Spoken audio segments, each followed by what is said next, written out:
We're pleased that the jury was able to hear all the evidence presented and that they were able to come to this decision. Our father was a wonderful and loving man. The boys were looking forward to their future and had many hopes and dreams. This family was portrayed in a very negative manner, and we were far from a chaotic family. We are close, we are loving, and these kids were given every opportunity. The chaos was created by the defendant. We are grateful for the prayers and support from the community, and we thank Sandra Dorley and her team for all their efforts. We also thank the police and fire personnel. This is a bittersweet moment for our family, but it is best because it protects the community and it protects all our siblings from any future threats. How many of there are you? And you countered that this wasn't a chaotic house, yet that's not at all what we heard in court. Yeah. Can you elaborate? Well, all the children had special needs. So I think in any home where you have children with special needs, it can become chaotic sometimes. Normal families have chaos. Could you tell us, I know we spoke before with you and you told us a little bit, gave us a glimpse of who your father was. You know, in these trials you probably went through something most of us will never have to go through, which is every detail of your life for an open court in the media. First, how hard was that? And second, tell us about your father and who he was and who your brothers were. Our father was our best friend. When we lost our father, we lost our best friend. Each one of us kids called and counted on our father. We couldn't wait to be in his presence. If we had a problem, we called our dad. He made each and every one of us feel special and important. When we were in his presence, he looked at us as we were his favorite or his special. You know, each one of us was so special to him. And when we lost him, like right now, I'm moving and I want to call him because I want to share that with him and ask him advice. And that's what we all did. That's what we all did. Were things different for the adopted? It seems like Not you at were all. saying it was very different for those. Not at all. No. Not at all. No, my father was strict. He wanted us to go to school. He wanted us to get degrees. He wanted us to be, you know, functioning members of the community. And all he wanted for his children was the best. For all of his children. Angel, when we first spoke on that first day of testimony, you said you wanted justice, but you really didn't want to define it to us that day. It's hard to define justice exactly. What is justice? I mean, we're happy that they came back with the verdict they did, but it will never bring back our 3 family members that we've lost. We have a life sentence. We have to be without all 3 members of our family for the rest of our lives. You've both spoken about Carmen. Can you tell us a bit about Joshua and Peter, who we only heard about really through court here? Well, Joshua wanted to go into the military.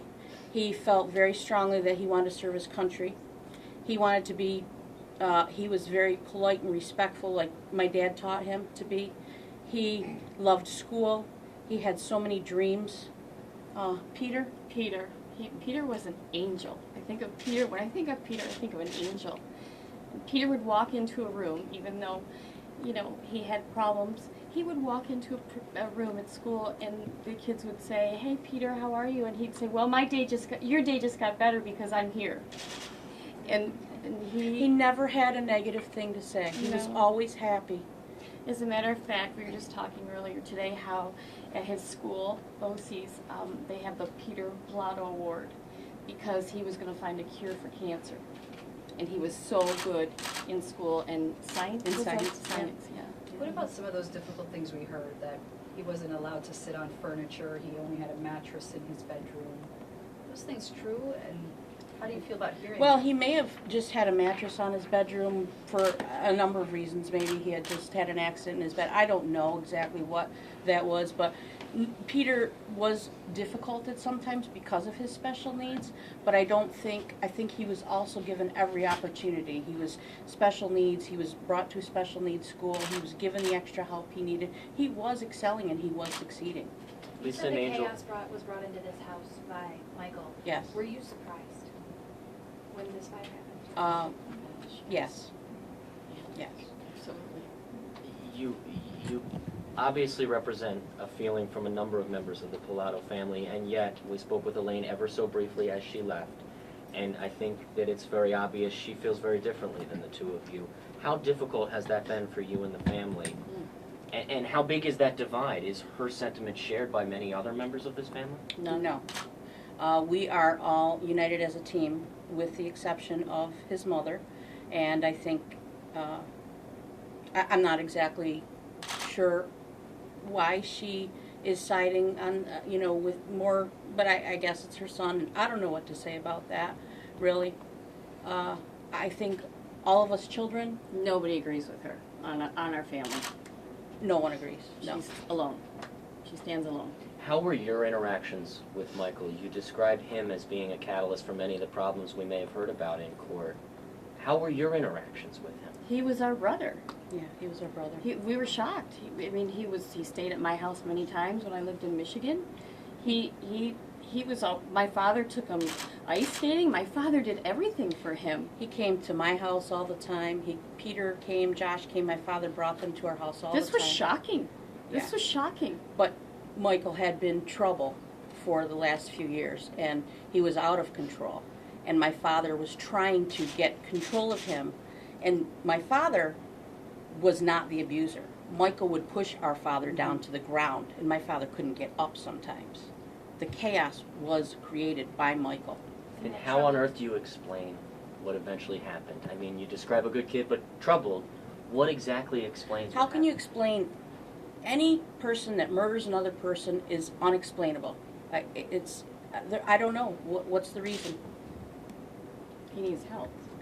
Do you think drug addiction had a big part of this? I have No. no idea. I don't do know. not. Were there not signs, and I don't mean to be critical, but all the testimony that we were allowed to hear in court, some people say the signs were there that there needed to be either removal from the home or some sort of intervention. Was that not seen? For from Michael? the family? Yes. Actually, Michael was going to be going to a facility within the next couple days of That Monday. when this happened. So, Did he know that? he did. Do you think that in any way weighed on his actions I do. that day? Yes. Yes. That he was going to be leaving that home? That he was going to be put into a facility of one sort or another. Mhm. He was very aware of that, and he did Perhaps- not want to go.